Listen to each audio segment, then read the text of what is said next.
what's up, YouTube? Happy Tuesday to everybody. So it occurred to me that we are entering the final week of October coming up, which is insane when you consider it feels like the football season just started last week. It goes by so fast. But anyway, look, we all make predictions in the off season about individual teams, coaches, whatever, and everybody likes to beat their chest when they're right about a prediction, including me. So I'm going to take the opportunity today, now that we are far enough into the season to have at least somewhat of a gauge on most of these teams. I'm going to take the opportunity today to tell you where I was wrong, not where I was right. It's easy to come on when you're right about something and brag about it, which I do. But I'm not doing that today. I'm going to give you 4 teams. I was probably wrong about more than 4 teams, I'm sure. I'm highlighting these 4 teams. And a lot of teams I didn't really have any expectation either way for, so they're not included in the I was right or I was wrong about them category. And also, at the end of this video, I would like you to comment what you are wrong about. Let's all have a group therapy session about what we were wrong about 2 months ago or 3 months ago or during the entire off season. All right, so first team that I was 100% wrong about, we talked about this last night on the Lunch Money Show, LSU. I think for some reason LSU's been flying under the radar. After they lost to Southern Cal in week 1, they sort of got written off. I'll admit, during the off season, I thought LSU was probably an 8-4 team, 9-3 at the most. Then after week 1, they lose to Southern Cal, who we now know is not a very good football team, not just defensively like normal, but in general. So that was a bad loss. I get that, but it was week 1. Ever since then, all they do is continue to win, and won some big games too. And also, in my opinion, Nussmeier is quietly probably having the best quarterback season in the SEC. We can debate till the cows come home about who the best quarterback in the SEC is. He's one of them. So I know people say the Vanderbilt guy. There's probably people still saying Beck, the Ewers. I don't know. All I know is Nussmeier has been playing his ass off. I've actually watched 2 or 3 LSU games this year, and you got to give credit where credit's due. Brian Kelly, with all of the criticism he gets from the media and people like me and all of you too, you got to give credit where credit's due. Now, I don't know if they are the best team in the SEC, but if you look at their schedule, there's a very good chance LSU is playing in Atlanta in December. And if they are playing in Atlanta in December, they might be the winner in Atlanta in December. I mean, they have as good a chance as anybody else in the SEC so far from what I can see. Now, this week they have a huge game, the biggest game of the week. This has playoff implications. This has SEC implications. Both A&M and LSU are both undefeated conference records. So whoever wins this game moves into sole first place in the SEC. And like I said, if you look at LSU's schedule going down the road, they got Alabama, which I think they're clearly better than. Not that they're going to win that game necessarily, but they're clearly better than Alabama. So yeah, shout out to LSU as being just quietly one of the best teams in the country. I don't even know how else to. I don't really hear anybody talking about them that much. Next on the list, this is an obvious one. Boy. First of all, we were all wrong about this team. And if you say anything different than you weren't wrong about this team in the offseason, then you're just flat out lying. Period. You're lying. Florida State. I didn't believe that Florida State was going to be as good as they were being hyped up to be in the offseason. Of course, they were number 1 in the odds in Vegas to win the ACC. Clemson was close behind that. Then Miami or NC State or Miami, I don't remember. But that's besides the point. I picked them to go 8-4 in the preseason before they ever played it down against Georgia Tech and Ireland.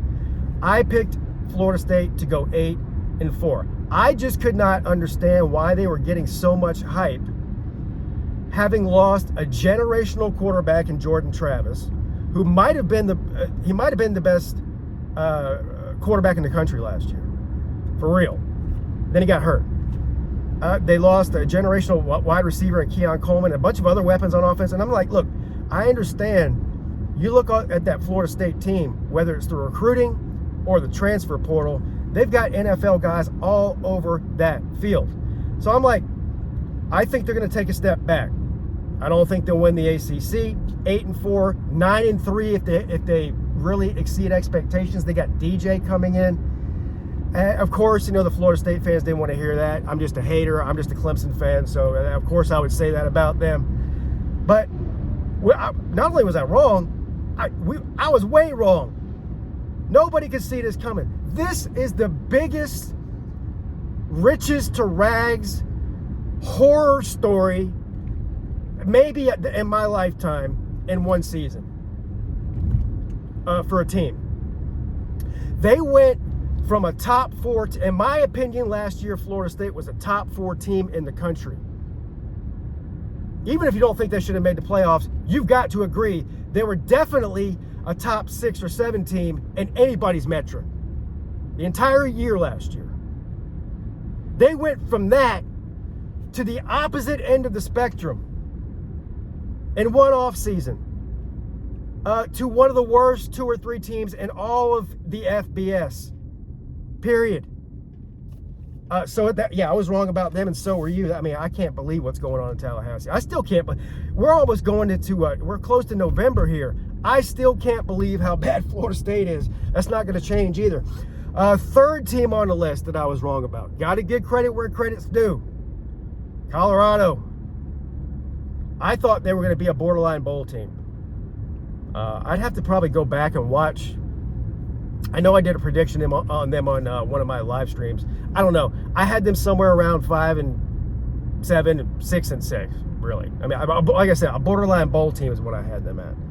Man, they proved me wrong. So, shout out to Colorado. Do I think Colorado, as a team, has what it takes to make a run deep in the playoffs? No. I think they have a chance to compete for their conference championship. They're sitting there with 2 losses.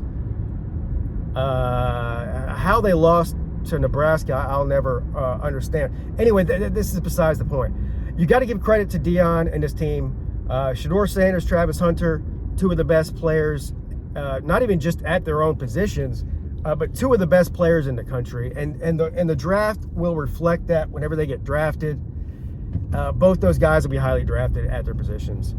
I believe that Travis Hunter is probably the best all-around player in the country. There's a debate about that or not. He believes he is, and I believe he is too. We'll see. I don't think he keeps dropping down the Heisman list because he's missing time for being banged up.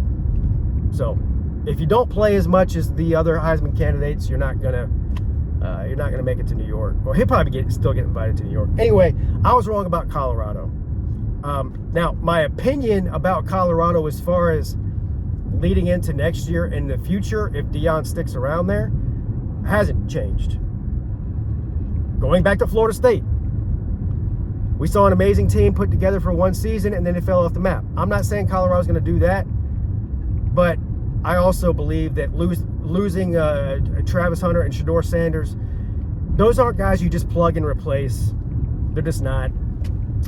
So I think Colorado will take a step back next year. But hey, good story this year. Got to give credit to Deion and that Colorado football team. Last and not least, and this one is the worst one for me. Not the worst one. How do I word this? The hardest one for me a pill I don't like to swallow on any given year, if not ever. But if we're being honest, South Carolina, I was way wrong about. I was way wrong about them. Shane Beamer was on my list of coaches preseason that might get fired during the season. I've been giving Shane Beamer hell since he got there, and for good reason too. It's not just me being a South Carolina hater. Look, the South Carolina fans started to jump on board with what I've been saying for 3 years. But you got to give credit where credit's due. This is a very good South Carolina team. Well, I lied. They're not a great team, but they're a great defense. One of the best defenses in the country. A scary defense. They got some of the best defensive players on that defensive line in all of America, and they show it every single week when they go out there. Their record does not reflect how good they are. They could very easily be a one-loss team right now, very easily. So look, South Carolina as a whole is playing like a top 15 or top 10 team in the country. And I'd be lying, and why would I lie? I have no reason to. I would be lying if I told you that sitting here in the third week of October, that I wasn't at least a little bit nervous about the game at the end of November against Clemson. I'd be lying. Now, here's the thing, though. I still think for Clemson, as far as Clemson's concerned with South Carolina, I think it's a good matchup for them. And the reason is because you're going to have a top 10 offense, which is what Clemson is nationally right now, a top 10 offense, against the top 10 defense, maybe top 5 defense in South Carolina. That's the matchup you want to look at. But on the other side of things, South Carolina's offense is so bad, I mean really bad, that I don't think that they can keep up scoring with Clemson. I think it'd probably be a low-scoring game if I had to guess. 24-10, 21-10. If I take that, I take 21-10 right now against. Well, I take any win against South Carolina. I take 21-10. That sounds good to me. But my point is, they're way better than I thought they were going to be. Again, I thought Shane Beamer was going to be on the hot seat right now. He's not anywhere. I mean, his ass is so cold, it's like he's sitting on a big chunk of ice. There's no hot seat for Shane Beamer. So, shout out to South Carolina so far. Like I said, the record doesn't reflect how good that football team actually is. If they can find an offense, I don't think South Carolina is much of a threat to anybody this year as far as doing something, making it to Atlanta or a playoff run or anything like that. They might be able to make a decent bowl game and go out there and make a statement and win the bowl game. I don't know. If South Carolina is looking ahead to next year, if you can keep the nucleus of this defense together and carry it on into next year and somehow find an offense, they'll be really good. We'll be talking about them a lot more. But I hope that doesn't happen. So anyway, there's where I was wrong. I'm sure I was wrong about a lot more than just LSU, Florida State, Colorado, and South Carolina. But tell me where you were wrong. Leave a like, comment. What were you wrong about? A lot of you were wrong about Clemson. So go ahead and tell us about it.